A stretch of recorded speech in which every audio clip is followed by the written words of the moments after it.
my husband and I, Nadir, are sitting in the front row playing photographer today. We've been here for a few hours touring around and have been able to see all of the changes over the course of the past decade. And it's been really nice to see, how things have changed in the past few years, which has been really exciting. So when I started here, I'll go through it. I've just got a few presentation slides as well. When I started here, all of these campus faculty buildings were just being constructed, and so it was really exciting to see everything that, like, we had a few lectures in this hall, I remember as well, but even like the simulation room, for example, and so it's been very kind to show us around, so we've really appreciated it. So what I've got here today for everybody, I don't need to talk the entire time. I'm hopeful that some of you have some questions as well. And I know I was actually sent some questions beforehand, so I can go through some of those too. But I'll talk a little bit about myself, which is not something that I actually do very often in public speaking. But I'll explain a little bit about really what's happened to me over the course of the past decade since I left here. As was mentioned, when I left here, I was actually the valedictorian, and so I made our final address to everybody. So it's kind of interesting to see how things have changed. So what I've got here, you can see the QR codes in the corner. They are to, I believe, my Twitter, although I'm awful at Twitter, and also to my LinkedIn. If any of you do want to connect or want to ask me any questions in the future or anything like that, I'm more than happy to at any point in time. I recognize that we can't get through absolutely everything within an hour and some questions afterwards. And this is a view from the hospital that I work at. So, which looks quite nice, especially, this is a lake, not an ocean, I'd like to point out. But I do a few different things nowadays. So I think one of the things that I expected to be doing, and one of the things that I trained for, is what you can see in the top right-hand corner there, which is me as an infectious disease physician. So I am medical director of our infectious disease outpatient clinic at the hospital that I work at. I practice clinically in infectious diseases, and I do a little bit of internal medicine too, but primarily infectious diseases. And that's the job that I trained for. That's the job that, of course, I went to medical school for 6 years for, and then I went to a residency program and fellowship afterwards, all of which I'll explain. But I do a bunch of other things too. And I think that it's important to point out and to recognize that, particularly as medical students, we train for the job that I'm doing on the far right-hand side, but you will do other things. Medicine isn't just the actual care of patients. And I know that might sound silly if you're halfway through your pathophysiology exams, or if you're studying for your surgical finals, or if you're going through trying to remember how to read an ECG. I recognize that that's the be-all, end-all, and that's everything that you're thinking about right now, but it's also not everything that I do. So the other picture, me in the hard hat, I actually don't do a lot of construction, but that was from some of the early days of COVID. In the hospital that I work in, one of the administrative jobs that I had at the time was as medical director of infection prevention and control, which is kind of the part of the hospital that tries to manage other people getting infected with other things. So, as one can imagine, throughout COVID, it's been quite tough, and that was a really big job. And so the reason why I'm wearing a hard hat is because, like many other places around the world, can I just grab my water? Like many other places around the world, we had to build extra facilities, and that one was ours. So we built an extra facility that we had to house extra patients in throughout COVID. And as my job as the medical director of infection prevention and control, I had to make sure that the standards for preventing those infections, everything from air control to making sure there wasn't too much dust during the actual construction, that they were all functional, which I can assure you I had never expected I would be doing. Another thing that I do that you can't see pictured behind there is I teach. I teach a lot. The medical school that is closest to where I now work is in a city called Hamilton, which is about an hour outside of Toronto, which is the largest city in Canada. And Hamilton is where I moved to do my infectious diseases fellowship. And it's also where I stayed afterwards to complete my MBA. And I did an MBA that focused on the tech industry and on digital transformation, and that's also where I still teach. So I still teach a healthcare innovation course. I teach a course on how to give presentations to other doctors, for doctors, and having those other opportunities, again, it's something that I would have never really expected. And those are skills, the presentation skills, etc., that I learned when I was here. Not in the classes, but when I was MIMSA president, because I had to give lots of lectures, and I had to give lots of little presentations, and I had to welcome everybody every year to the school itself. And it really gave me an opportunity to hone those skills. Now, I'm not going to give any of my presentation today in Czech, because my Czech is now terrible. But when I was here, I also used to give some presentations in Czech. Again, not nearly as well as I can in English. But it's important, and it's those extra skills, like taking the Czech classes and that. So my family is Czech, but I grew up in Toronto. And really, before moving here, I could say things like Veselé Vánoce to my grandmother, and that was about it. Merry Christmas, for those of you who are not paying attention in Czech class. But it is so important, right? To develop those skills, not only to talk to other people in large rooms like this, sure, but also one-on-one, especially when people are sick and when they're suffering and when they're in pain like you would expect in hospitals. So those are all skills that I learned while I was here as well. And those themselves are skills that I use now all the time in the bottom picture that you can see there. So the bottom picture, where I look much better than now because it's all good lighting, is me on national television in Canada, which is something that I do on a surprisingly regular basis nowadays because of COVID. So as an infectious disease physician and as medical director of infection prevention and control at the beginning of COVID, I had the opportunity, I'll call it, to be on our national radio programs and national news programs all the time.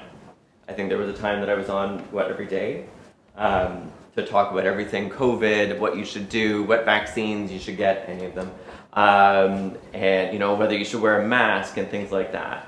And so those are, again, skills that I learned here in medical school, but not in those classes. And it really was a reminder to me all the time that part of my job here, and I remember, I think one of the courses at the time, it was called psychology here, which it really wasn't, but it was how to communicate with patients. It was so important. And I remember our classes, it was kind of a small classroom in our little group, I think it was in second year, I want to say, and learning how to talk to patients, how to talk to other doctors, how to use those communication skills. Indeed, of course, here we were learning how to use them in Czech as well. But these are the skills that I use on a daily basis in my kind of non-clinical roles. So that's a little bit about where I've come in the past 10 years. But beforehand, and then, so this is also the education that I had after I left here. Those are the things that I've done. I'm actually going to come back to this, I think, but just before I do, this is what I was like when I was here. So, for those of you who've been in Helena's office, I'm not sure if you have the picture up all the time, but there's a picture of this same group in a more formal way. And this was when I was president of MIMSA. So when I was president of MIMSA, MIMSA had been around for about 2-3 years, and one of the things that I did was help develop the election protocol. And I was the first elected president of MIMSA, which is what you can see there. It was very exciting. And the rest of the people around me were the executive that we had way back when. I think it's a little bit different than the executive composure that you have nowadays, because I had the opportunity to look on your website. But we had, of course, people that were working towards a social calendar and planning the orientation week and the academic calendar. And we had mostly academics, I think, actually. But so maybe we weren't as cool then as we are now. But that was the group that I was in charge of when I was here. And again, it was something that I was really proud of being able to do. Starting the orientation week program here, starting the elections program with MIMSA. And these are the types of things that I think allowed me to develop some of those extra skills that introduced me to a lot of other people here, not only within the international school, but in the Czech classes as well. As you can see, like Jan, who's in the background there, was one of my friends that I met when I was here because of this job. And so it reminds us all, I think, it reminded me time and time again, of where I was and what I was doing. So, as I alluded to, I've done a number of things after I left. I know a lot of the questions that I got beforehand will be about how I got to this point. So I'm going to spend a lot more time on this afterwards. But in Canada, it's very similar to the medical education system in the United States, which you might be more familiar with. So in North America, after you finish medical school, you go into what we call postgraduate medical education. And postgraduate medical education is everything from residency programs to fellowship. And in the United States, they also do something called internship, which is an often initial program that you kind of get exposed to everything. And it's very similar to the UK system, where they've got an FY1, an FY2, or F1, F2 year, where you rotate through absolutely everything and hopefully find something that you like. We don't do that in Canada. We just do a residency and a fellowship piece. So that's what I did. I did an internal medicine residency program. It was 3 years long. Could be 4 if you wanted to. And I did that at the University of Saskatchewan, which is kind of right in the middle of the country, and it's very cold. And it's where my mother is from.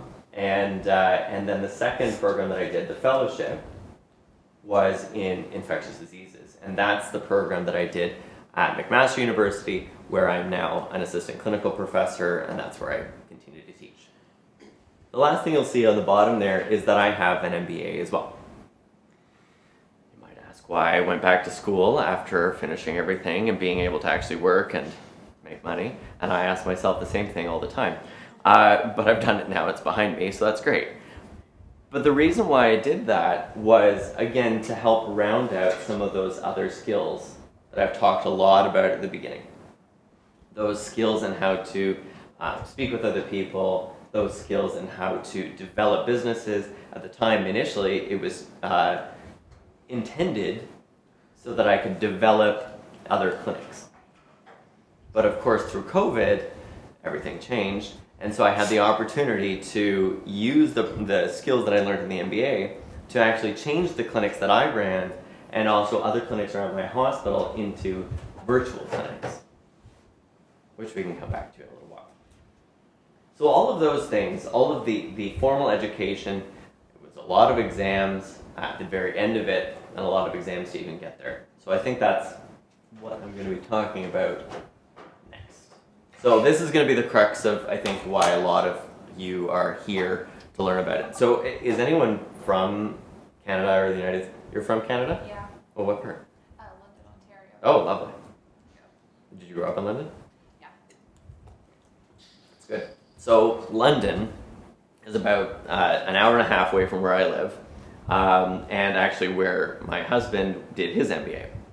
So he spent an inordinate length of time in London. It's a beautiful city. But, so for the rest of you, are most of you from, maybe hands up if you're from Europe? Hands up if you're from the Middle East? Canada's almost the same, so I'm kidding. And hands up, so those of you who didn't put your hands up, where else are you from? Just shout it out, please, just so I know. From India. From India, okay, perfect. I'm from Mexico. Okay, yeah, well, you're right, I didn't say North America. Yeah, okay, great. Anywhere else? India as well? Anywhere that I'm missing? Yes, fair. Thank you. So there's a wide range of individuals, and most people here, aside from yourselves, would be considered international medical graduates, so IMGs, and that's the acronym that you see right there.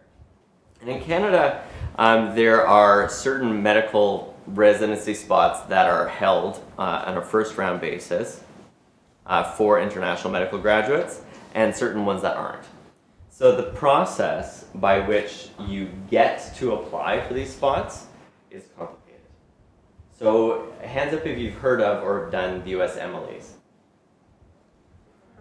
Heard of. So the USMLEs are the set of exams to go to the United States. Canada, unfortunately, has a very similar set of exams that are maybe a little bit easier, actually, but a very similar set of exams that are unfortunately completely separate from the USMLEs. So there are several sets. So there's the Medical Council of Canada qualifying exams, and so you have MCCQE 1 and 2, and then MCCEE, which is another exam that you need to take, and I can't remember what the acronym stands for. It'll come to me. And then in Canada, just like in the United States, where you have in the United States, it's called the USMLE Step 2 Clinical Skills, where you're in a room with a standardized patient and showing that you can talk to other human beings in a medical and professional way. And in Canada, they do the same thing, and it's called the NAC-OSCE.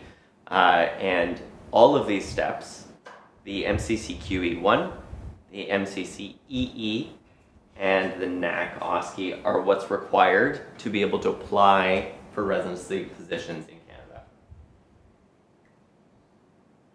Want me to say that again? So to even get this process started, you've got lots of exams that you need to do. I know we talk about all of the exams that you do here, and then all of the state exams that you do when you finish here. And then for those of you who want to apply to residency programs in the States, then you've got your USMLEs. And then in Canada, that's where you've got the NAC-OSCE, MCCQE1, and MCCEE. Once you've passed all of those exams, and you get a score on those exams as well, that kind of qualifies you to be able to start the process of applying for residency positions in Canada. So in Canada, all residency positions and the application process is centralized. The centralized process for it is something called CARMS. It's the Canadian Residency Matching Service, CARMS. And as I said, every single residency program in Canada, residency, fellowship, subspecialization, absolutely everything, goes through that program. In the United States, there's kind of workarounds, there's a whole bunch of different little ways to do it, and you can apply to programs that are off-cycle, and there's a whole bunch of different ways to do it in the United States. But in Canada, there is one, which, for the purposes of this conversation, actually makes it quite easy. You have to pay for the application. You have to pay for individual applications that go out to the different universities and to every program that you actually apply to. I might point out as well that you also have to pay for all of the exams beforehand, and they can be quite expensive. Although I know there was a question beforehand, and there are some bursaries, I suppose, from the university here that can help you with some of these exams. Is that true? For the USMLE? Yeah. So that's great. So I'm going to submit my application because that didn't exist when I was here. The exams are expensive, is the reality. Having the opportunity to have some reimbursement is really helpful. I know for all of you, as part of the international school, you're paying to be here as well. So hopefully there may be some flexibility, but the reality is money, and any way to help out with that I think is always very important. So it is always important to ask if there are bursary programs, but to recognize that applications to any sort of program in North America or at least in Canada and the United States, I should say, are expensive. So the process itself, though, is entirely online. I think the exam process now is also entirely online because of COVID. So one of the fortunate things, I suppose, about COVID. But the actual application process, the entire CARMS process, even 10 years ago, when I did it way back when, was entirely online. It is a cumbersome set of forms. It asks you everything about you. You need everything from high school degrees to university degrees to everything you did in your spare time. You need extracurriculars. You need everything you've ever thought about in your life goes into this application. You write personal letters about why you really would love to be, a pediatrician training in Vancouver for the next 5 years, and why that's the be-all, end-all for your entire life. And that's really what it amounts to in these personal letters. And you put your heart and your soul into the entire thing. And then out of it, you hope for some interviews. And then the interview process goes in 2 ways. So there's a first round and a second round. A first round interview, you get your file gets kind of sent out to all the universities, and then the universities themselves and the programs will go through all of the files and decide who meets the criteria for them to interview, or who they feel seems like somebody that they would want to have in their program. It's not all about grades. It's also about your interests. It's about your connections to the places. So when I went to the University of Saskatchewan for my internal medicine fellowship, Saskatoon, Saskatchewan, which is the largest city in that province, in the middle of nowhere, is where my mother is from, and where a lot of my family still lives.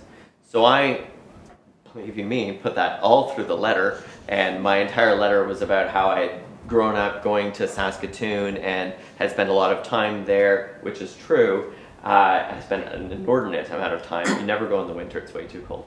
And I spent a lot of time there, so I had a lot of connections. Every summer break that I had here, I went and I did electives.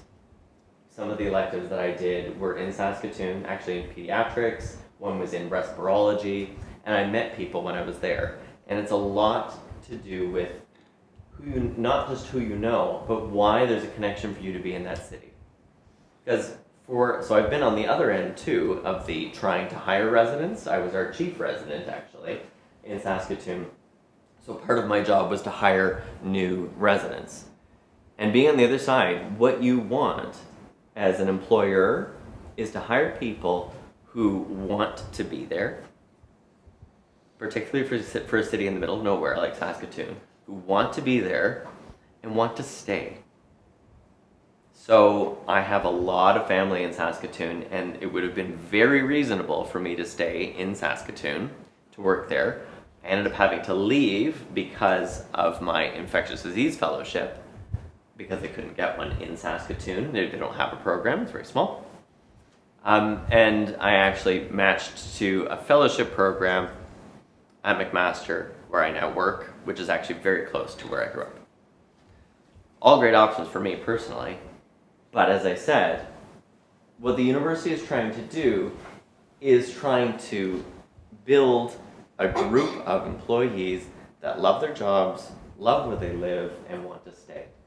Because you need to develop that medical program in that city. So it's kind of a both sides thing.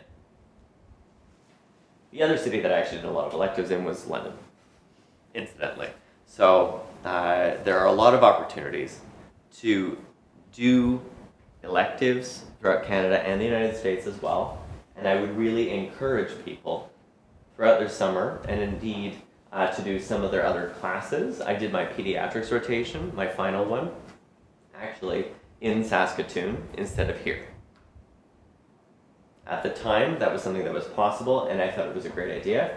I don't know specifically what opportunities there are nowadays for doing those. I had to fulfill, obviously, very strict criteria to be able to do that pediatrics rotation in Saskatoon.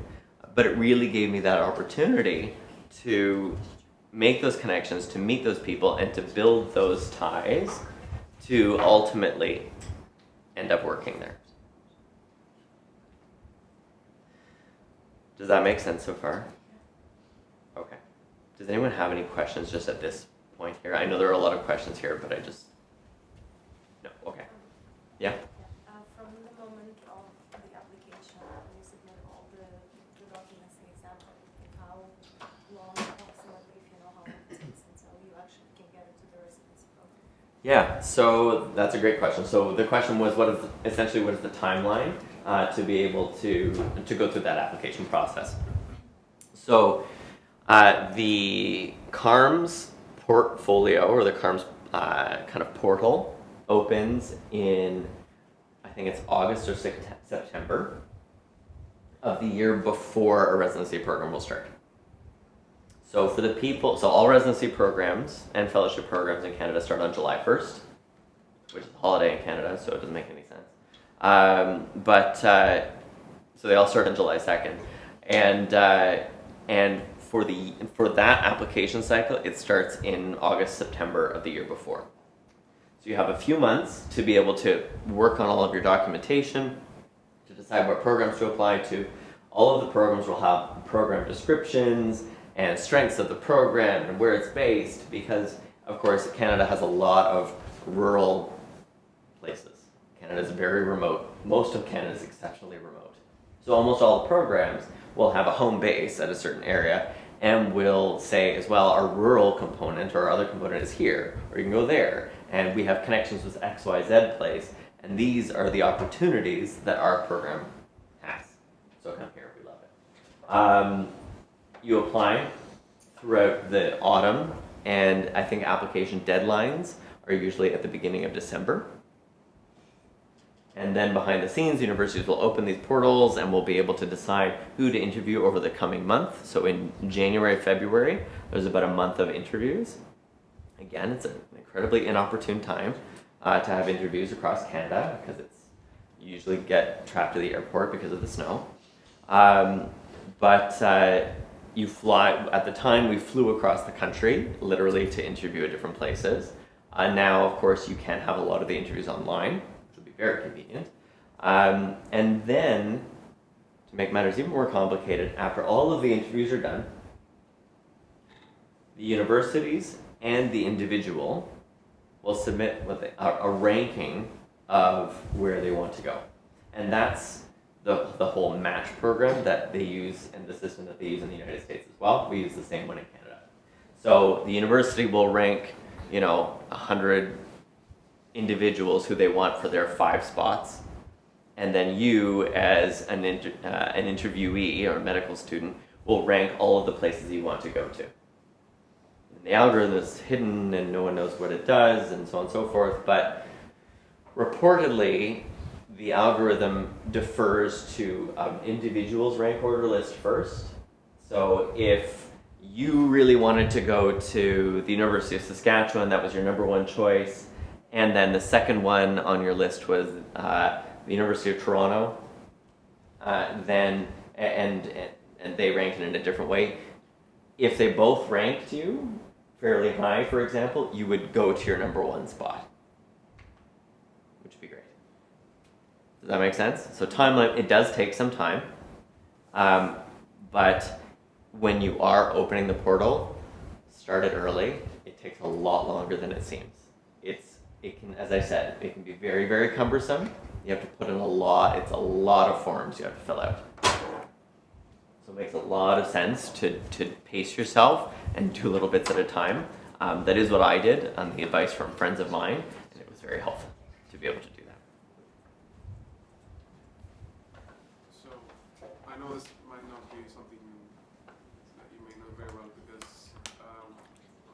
most of us are not citizens of Canada, basically. Mm-hmm. So do we apply for citizenship or some sort of visa after we get accepted to the residency, or before that? So there is a lot of information on the website itself. Go to the CARMS website. There's a lot of information on the website about applications for visas and residency permits and things like that. So I did have to have a proof of my residency or of a visa or of citizenship at the time. But I believe that all of that information should be on the website as well. But again, that would be one of the types of things. A visa for permanent residency or for education, etc., in Canada can take quite a long time. So it is important to look into all of that beforehand, but it is all available on the website as well. One of the things that I alluded to earlier on was that there are certain spots that are reserved for international medical graduates, IMGs, and other spots that are reserved for Canadian medical graduates, CMGs. And that is true for the first round only. So everything that I've talked about to this point has been the first round. So on match day, you open up your computer and it says you've matched to infectious diseases at McMaster, which is what I did there. Or it'll open up and it'll say, unfortunately, you haven't matched, which is what happened to me during my first application cycle. So when I first applied for residency from here, I interviewed a whole bunch of places in the first round and I didn't match, which is devastating. But you'll get over it. That's life sometimes. And then it opens a second round. And the second round is a little bit more forgiving. All of the spots are open for anybody. There tend to be lots and lots and lots of international medical graduates that apply. So I was told later on, because they released the statistics a few years later, so in the year that I ended up matching, so I matched in that second round to internal medicine at the University of Saskatchewan. That second round, I believe there were 13 spots that were available across the country in the second round. And I think it was something around 1,700 people that had applied. It's hard.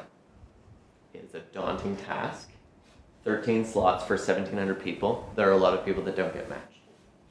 And that's one of the reasons why I'm mentioning it, is not to be discouraged.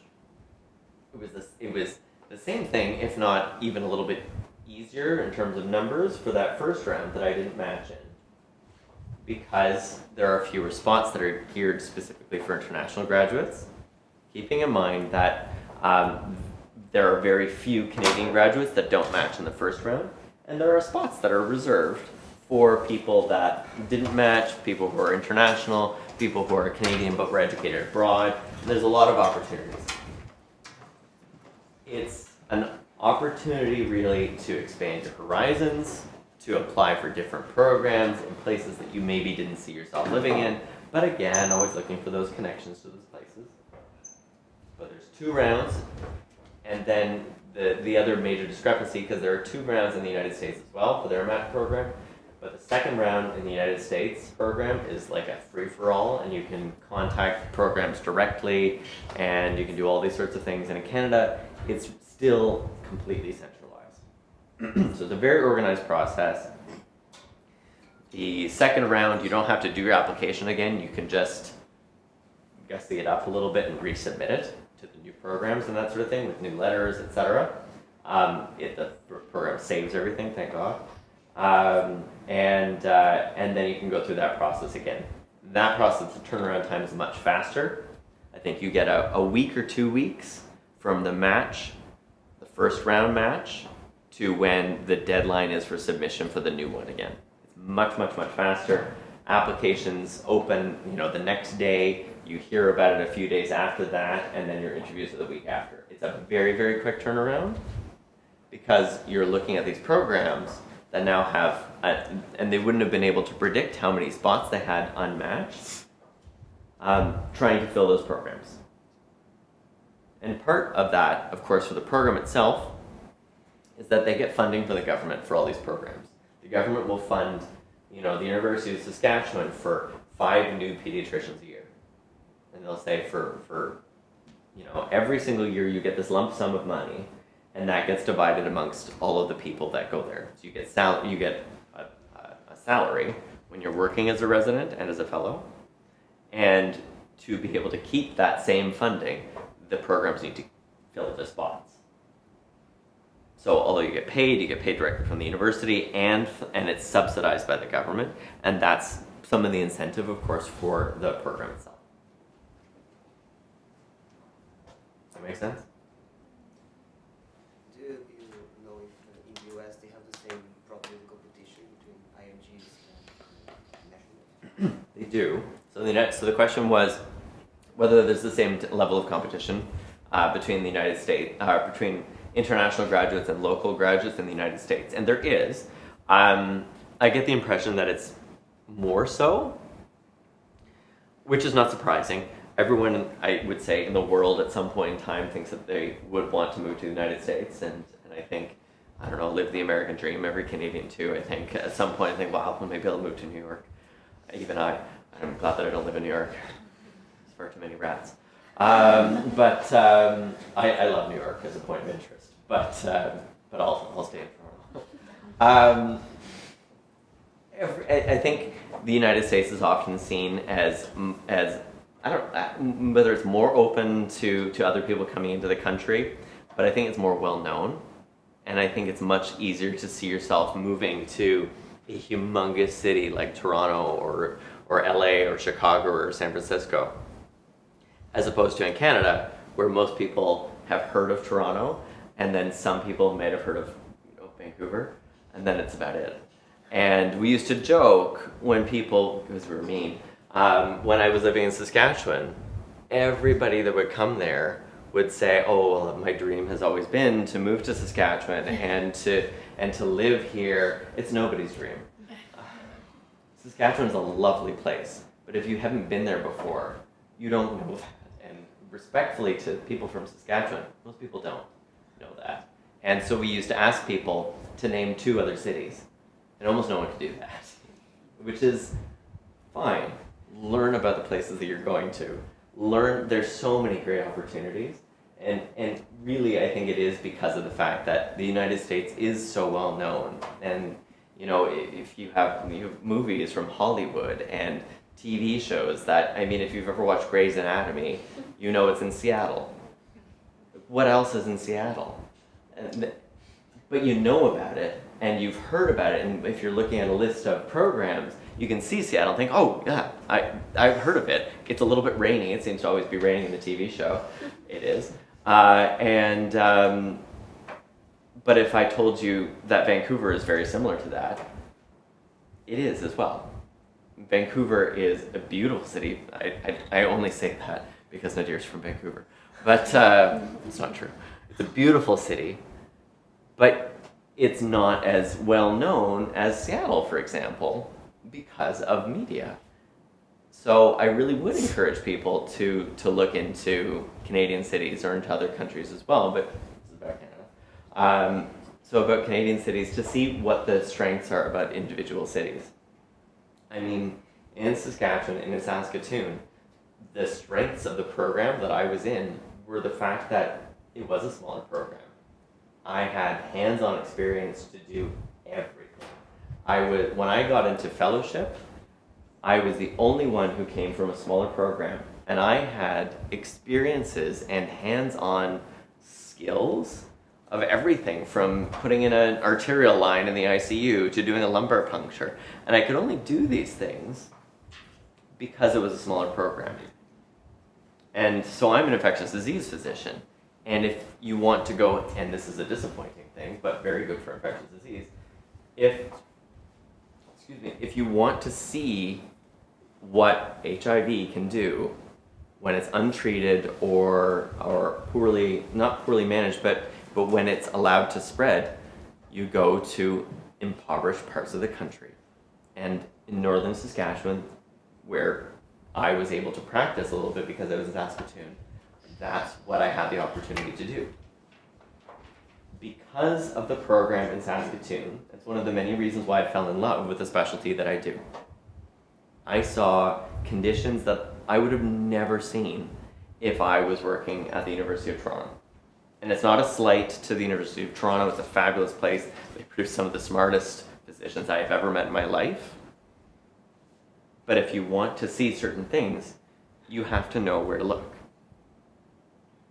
And so I would say that's my strongest pitch for applying to and researching some of the smaller parts of Canada, the United States as well, but across the world, because there are different opportunities in a lot of these smaller locations, and you get to know people, and you get people who will become your mentors and will help you to develop your career, and they'll volunteer you for things like being on TV and national television all the time, which is how I ended up there. I wouldn't have ever been in the position that I'm in had I stuck to applying to only the University of Toronto, for example. I don't know what else. I'm sure that there are still some more questions as well, but I just want to make sure I've talked. Oh, yeah, no, this is all I've got. There you go. That's Lloyd, that's our dog. And he's watching a lecture from Anthony Fauci, who's the old director of the National Institute of Health and did all the COVID things in the United States. So Lloyd's learning a lot, as you can see. Does anyone have any more questions just before I open up to, I've got all the other questions here on my phone, hopefully. What happens if you said there's the first round and then the second round? What happens if you don't have the second round? That's a great question. So what happens if you don't match at all? It depends on who you are and what you're doing. Had I not matched, one of the things that I was going to be doing was likely research. I would have applied to different research positions across Canada because I wanted to go back to Canada. But at the same time, I had also applied to training programs in the United Kingdom. I had started the process. It comes a little bit later, or at least it did at the time. I had started the process for applying to spots in the UK. I can speak German as well, so I had also looked at Germany. And I had also looked at the United States as well. And again, speaking to what I talked about earlier, like the places that I applied to in the United States were places that I knew. So I applied to like Hawaii, which would have been lovely. I didn't take a job there though. But it wouldn't have been nice if we lived in Honolulu. Like anyway. There are a lot of other programs and a lot of other opportunities. There are always opportunities to do other training programs, not residency programs, but to familiarize yourself with the residency programs. So you can do and apply for things like externships. So those are unpaid positions, but or observerships, where you can go and follow around medical teams and learn certainly about the way the system there works, but also to meet people. And you need reference letters as part of the application process. And so to be able to have somebody who's writing you a reference letter that is strong, who clearly knows you, knows your skills. Like my reference letters were from here. Of course, in retrospect, I can't remember who wrote them. But reference letters that I had were from here, from my rotations at the time. But I also had reference letters from physicians that I'd worked with in Canada. And to have those individuals say, Dale's a great guy, who I think will do really well here. The reference letters were from Saskatchewan, and his family's from here, he loves it here. This is somebody that you really should consider. Because the reality is, and this is a conversation we were having earlier, Helena and I, is that in Canada, Canadians that train abroad, the vast majority of Canadians that train abroad, train in either the United States or in Ireland, and to a certain extent the United Kingdom, but mostly Ireland. So everybody in Canada that is interviewing for residency positions, they know the different schools across Ireland, they know their RCSI compared with Trinity versus Limerick. And all of the different places, the strengths of the different programs, and what those applicants will be interested in, and where they'll fit in a program. But offering a place to somebody who's trained in the Czech Republic is perhaps a gamble. Because they didn't know what Maastricht University was, they didn't know who I was, and so having somebody local who said, yeah, he worked with us for a month, he knew his stuff, he was good. Clearly wants to come here and clearly knows what he's doing. That's not just a CARMS residency interview thing. I mean, that's a life thing.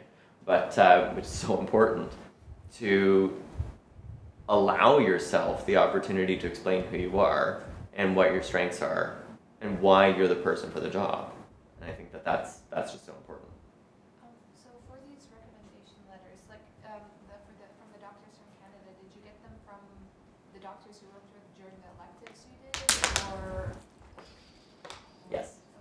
Yeah, so I got the reference letters. The people that I asked to provide me with reference letters were those that I worked with when I was in various places across the country. In Western, I had a whole bunch of doctors there, in London, and in Saskatchewan as well. So a number of physicians in all of these different places did provide me with reference letters, because at the end of the day, the people that are opening these forms want to make sure you're as good as you say you are, and will fit into the system, because it's 5 years of training, and you need to make sure that somebody is trainable.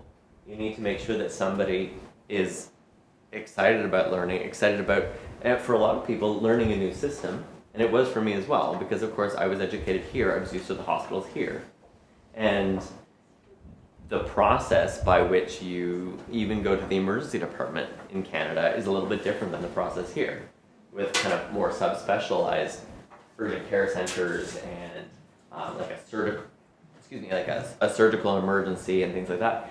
It's just not the process that we have in Canada. Even here, there's more of a two-tiered healthcare system, which has its strengths and benefits. And in Canada, it's much more like the United Kingdom with the National Healthcare Service.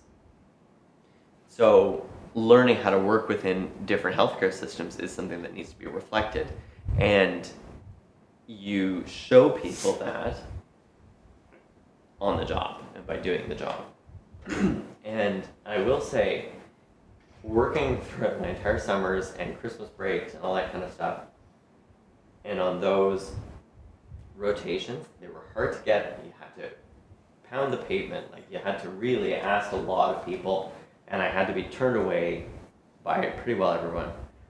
And I had to be persistent to actually get those, but I firmly believe that it's because of those connections that I got those references that I did, that I was able to get the opportunity to show people what I could do, which is really important.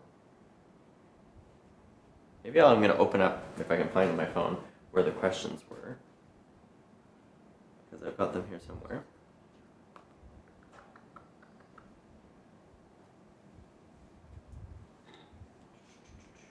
Just to make sure that I've gone through everything. So, the first question that I had that was emailed to me beforehand was whether Canadian residency positions were recognized in the United States. Yes, they are. You have to still do the USMLEs 1, 2, and 3, though, if you have a Canadian residency program, then to work in the States, which is fine. I haven't done 3, so I can't work in the States. But 3 wouldn't be a problem. It's based on basic clinical skills, and it's not like the really hard one for the USMLEs is number 1, because it's all basic sciences and things that I don't use on a regular basis right now. Except for microbiology, there's a lot of microbiology. I know how to gram stain so well. But there's a lot of connection between Canada and the United States. You do have to do the licensing exams. And there's no transferring between licensing or between kind of qualifying exams. So that differs between Canada and the United States. But because the training is so similar, there's a lot of equivalency. And I mean, a lot of the people that I work with in Canada are people that have trained in the United States as well, Canadians and Americans, who've then moved up to Canada for various reasons. I would like to ask, how does the order work for the licensing exams? Do you have to do it before you do the application process, or can you do it meanwhile? You have to so it's better if you do them beforehand, is my understanding, and that's the way that I did them as well. You have to do, I believe, the MCCEE and then the MCCQE1. The MCCQE1 you can actually do much later, but you need to have the NAC OSCE and the MCCEE beforehand. So before you do the actual application process, I believe you need those first 2 exams, EE, NAC OSCE, and then the MCCQE1. I think I actually did a month after I started residency. Like I did it in Canada. Is this the equivalent of the step one, or how does it? The MCCEE is similar-ish to step one, but a far easier exam. The NAC OSCE is very similar to the step 2 CS, clinical skills, and the MCCQE1 is very similar to step 2. I know it's a lot of acronyms, I'm so sorry. Did it make sense then? Okay. Yes. Good. I have a question. You mentioned the people, the higher people at the residency programs. You mentioned they have strict criteria. So aside from like social activities, volunteering, and all this stuff, like strictly in terms of education, do they really care that much about how much your GPA is in uni, or what grades you got in the MCCE or MCQE, or is it pass fail in these exams? So they're pass-fail exams, but your marks do matter, actually. So they're pass-fail in the sense that you need to pass them to be given the opportunity to apply. But the higher the score, just like on the USMLE, the higher the score, the more opportunities you'll have. And a lot of the programs will have mark cutoffs, and they'll say, you know, the average people that we accept for this program, their score is X, but our cutoff is Y. So doing as well as you can on those exams is best. You can retake the exams and that sort of thing as well, but often, if I'm not mistaken, I think they can actually see that you've retaken it. So go big or go home. Do the best you can that first time. Just do it. Do you know anything about the process of, like, I don't know if it actually exists, but I've heard that you can start in either the UK or Ireland and then like transfer to Canada after a few years, but I guess you will still have to do those exams and all the application process and everything. Yeah, so I actually recently had a lot of contact with an individual who is Canadian, did his F1 and F2 years in the UK, and decided that it wasn't for him and wanted to move back to Canada.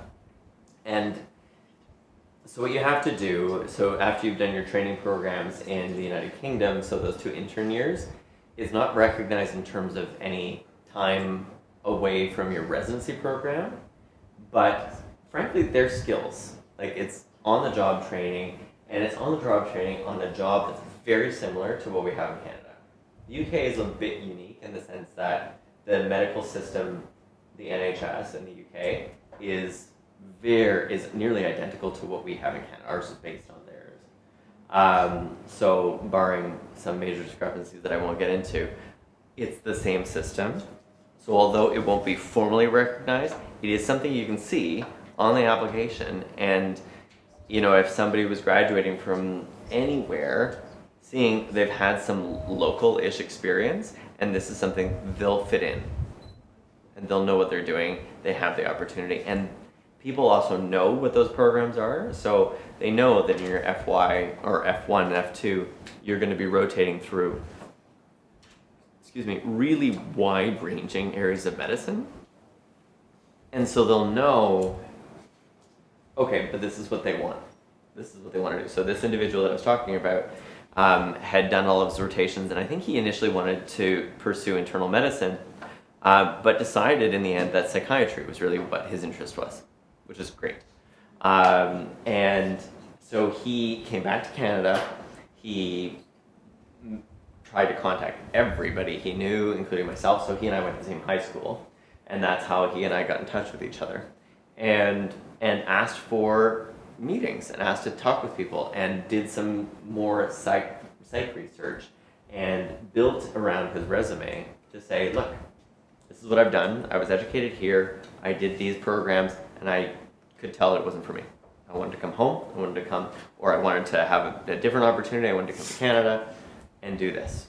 And that's what he did. So he just matched in the first round to a psych program in Kingston. So we're very excited. I'm going to go back to some of the questions that I have here. But again, if anybody else has any questions, please just ask, interrupt. I'm on board with it. The second question was, did the university pay back the USMLE fee? So yes, there are bursaries. I'm not sure. Did you want to talk about that at all, Helena?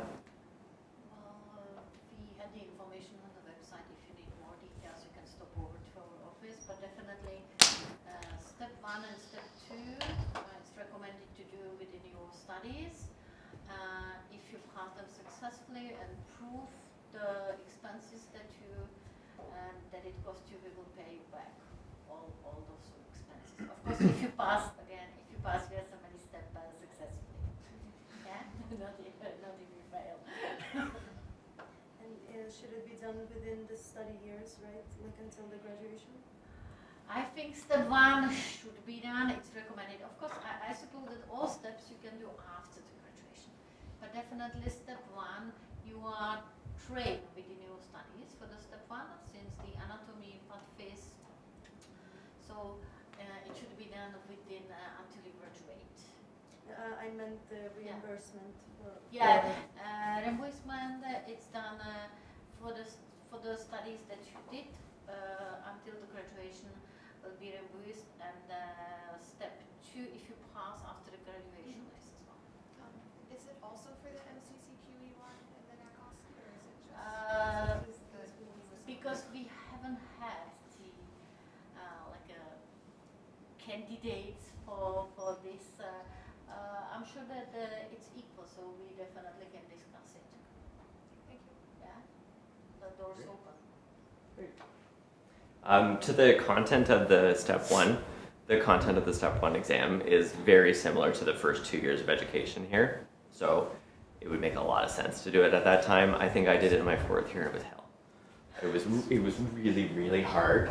Although it meant that I had a really strong depth of knowledge, especially for the months afterwards on my clinical rotations. I was nailing everything about Oliver Graham stains and stuff. It was really hard to do. I wouldn't recommend it to anybody. Which Canadian residencies are open to international graduates? All residency positions. There are opportunities for every type of subspecialist across the board. But there are fewer spots that are available. And the reality is, for certain very competitive programs, they oftentimes, if they've got 10 spots, they'll reserve 1 for an international graduate, for example. It is very competitive. But for things that always are competitive, so things like ophthalmology is very competitive, neurosurgery is very competitive, cardiovascular surgery is very competitive, plastic surgery is very competitive.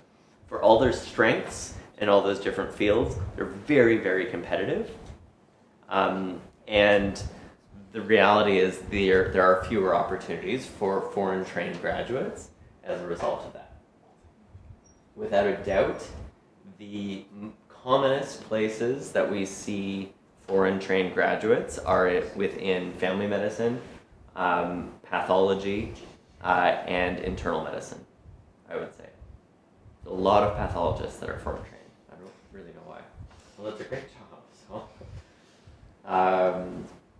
Does that make sense? Is there any place where you can check the places available? Yeah, so on the CARMS website, every single residency position is on there. So all of the opportunities, when people should apply for them, there's so much information on the website. It's actually very easy to navigate. It's a really, really good one. But all of the programs will have a program page. It'll explain all the strengths and weaknesses of their program. It'll also say how many spots are available for both Canadian grads and international grads. And then they'll also, on their website, on the CARMS website, they'll also have statistics for how many people applied, how many filled spots and unfilled spots there were, first round, second round, etc. It is all on there. It's a public, or it's a government company, so they have to publish everything, except for their algorithm, apparently. Are some residencies in the US also restricted to American students as in Canada? Yes. Most positions in the United States, similar to Canada, are for American-trained students. And there are different pathways, and in the United States they have like a categorical pathway and a something else pathway, and in the United States, it is a little bit more kind of to each their own in terms of the application process. It also lends itself to more opportunities in that second round. If you are not shy and direct your calls and emails and et cetera, directly to the programs, that's what gives you strength in the American system. It's much less tightly regulated.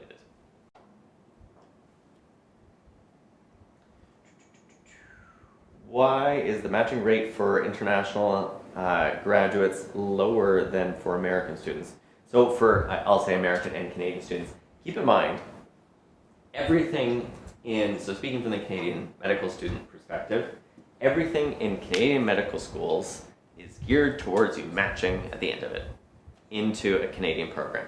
Absolutely everything. In the same way that everything here is geared towards you passing your state exams. The goals at the end are to build doctors that will succeed in the systems in which they're educated, and to be able to care for people. But medicine is the same wherever you are. Everybody has, all the same bones. Everybody gets the same, heart disease. Everybody, well, to a certain extent, gets the same infections, barring some geographical changes. But medicine is the same. But the way you can teach and the way you can educate people, of course, differs wildly. And there's not that one way is better than another, but the goals of the Canadian system are certainly to match people so that people can continue to train and we can continue to build a healthcare system that supports our country. It also means that when you're training in a different way, you have a different focus on your education.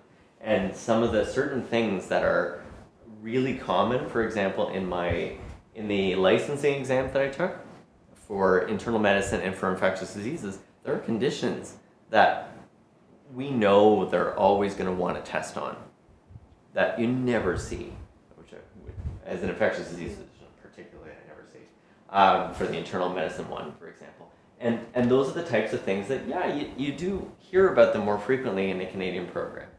In the same way, that certain education will be provided here to say, this is how we prepare for this exam.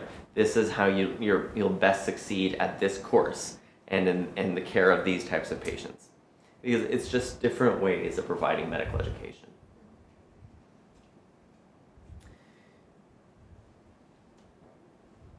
How difficult is it to be admitted to Canada straight after graduating from university? It's tough. So I don't want to sugarcoat things. I worked very, very hard to be able to match. And I recognize as well that I was very lucky.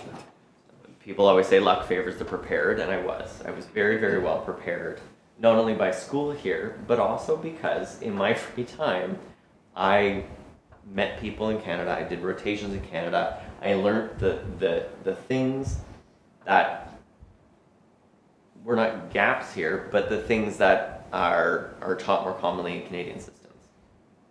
And it's those sorts of things, and being able to say to people, I grew up here, I understand these different concerns, and I understand how the healthcare system works here. And that's not because I grew up there, it's because I learned about it.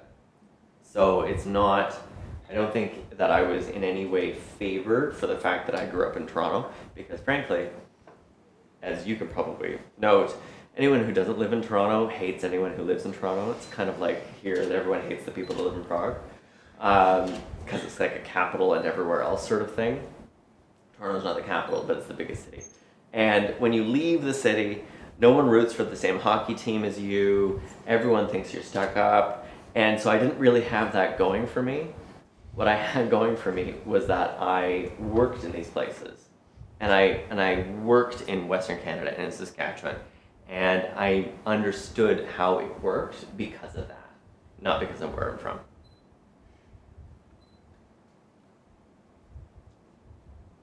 What resources do I recommend?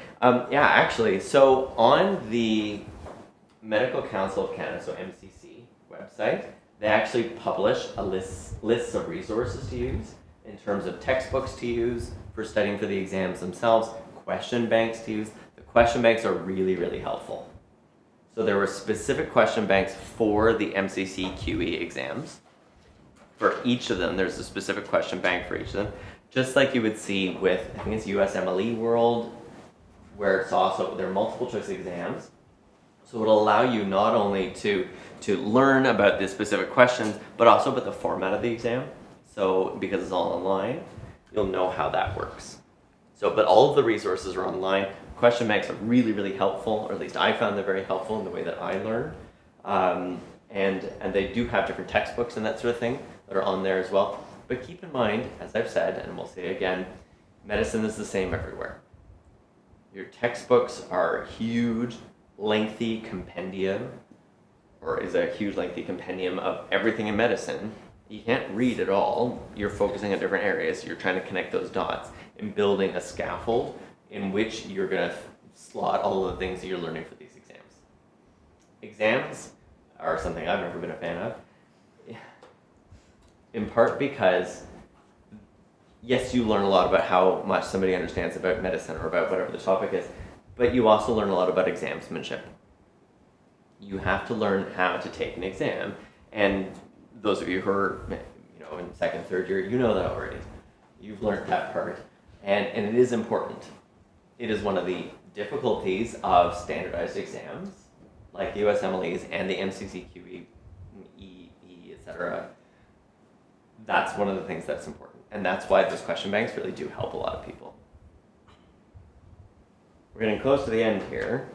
I've got 2 more questions, and then again, if anyone else has any other questions, I'm more than happy to answer, and I'll hang around here for a little bit afterwards.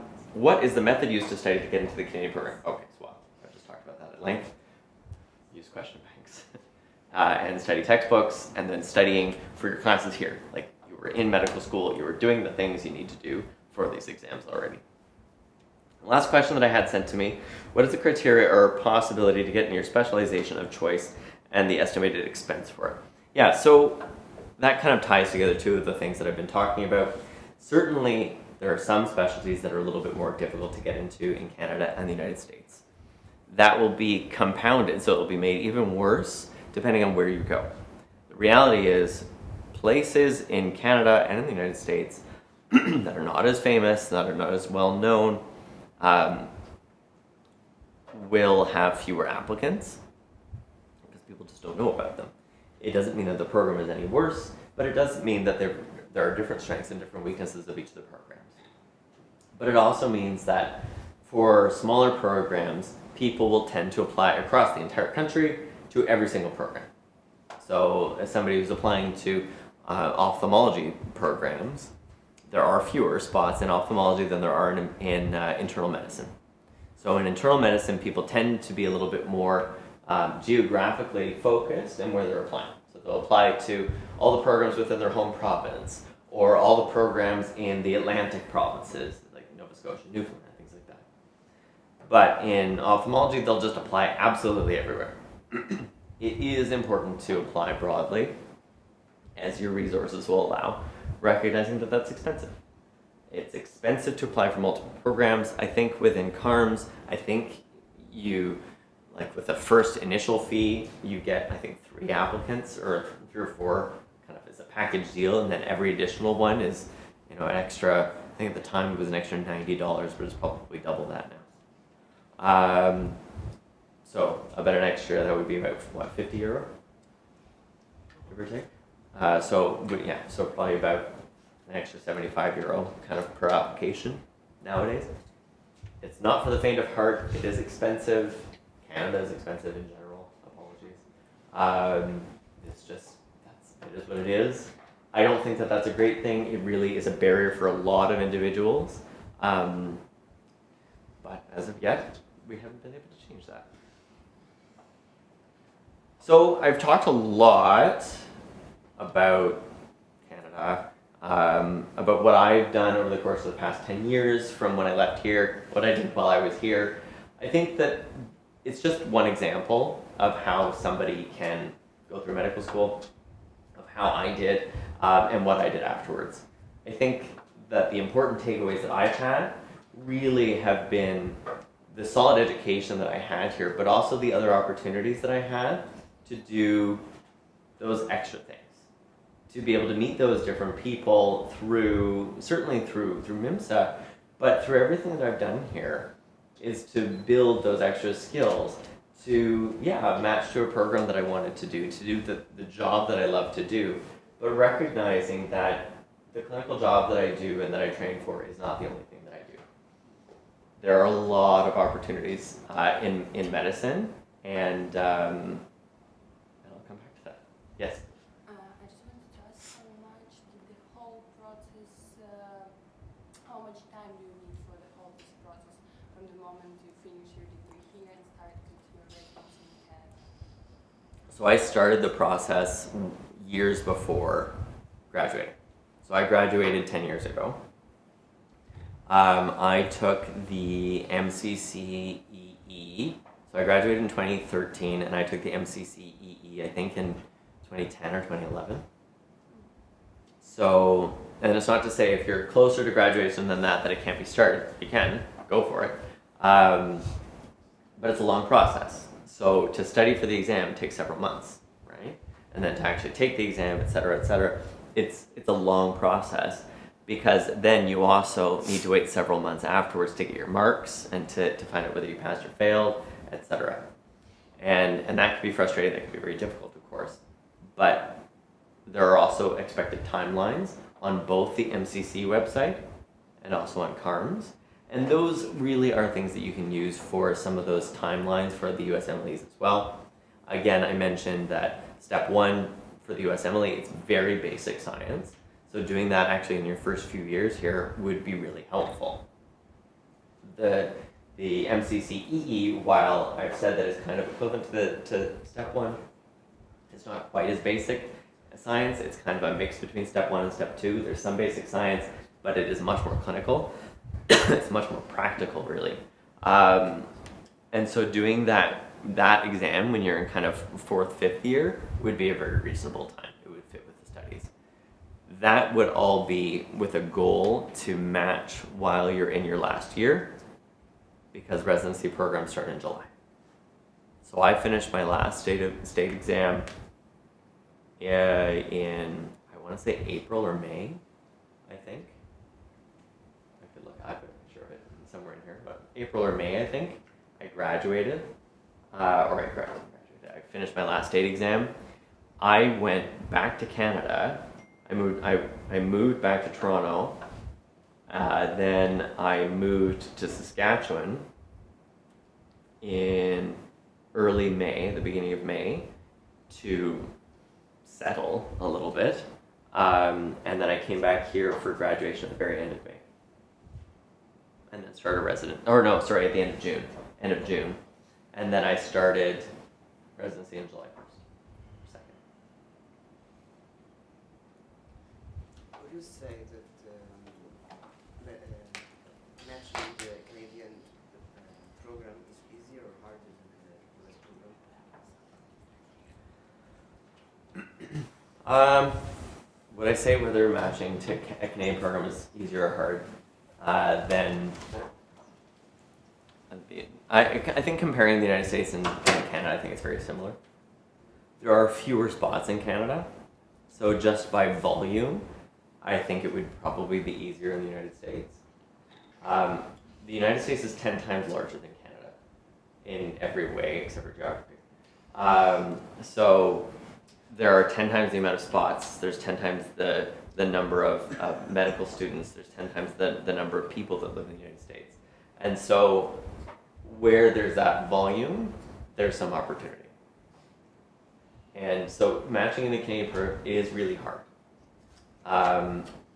It's hard, it requires a lot of directed focus, which I had, and I had a vested interest, but I think that it is not something that was just doable for me. We've had a number of graduates since then as well, and right around the time as me, who graduated and went to American programs. We had one in my year, as a friend of mine, who now lives and works in Philadelphia, and he did his residency in New York City. And Another who graduated, I think, 2 years after me, who was Czech, actually, originally. Both of her parents are Czech, but she grew up in Arizona. And she actually now works at Johns Hopkins in Baltimore. So it's a reminder don't belittle yourself in any way. This is a fantastic medical school and a fantastic program in an area of the world that is maybe not the top of everyone's mind. And it's somewhere that I grew up coming to my entire life. But just like Canada, people aren't thinking about Canada their first thought. And that's okay. I think that's great, actually.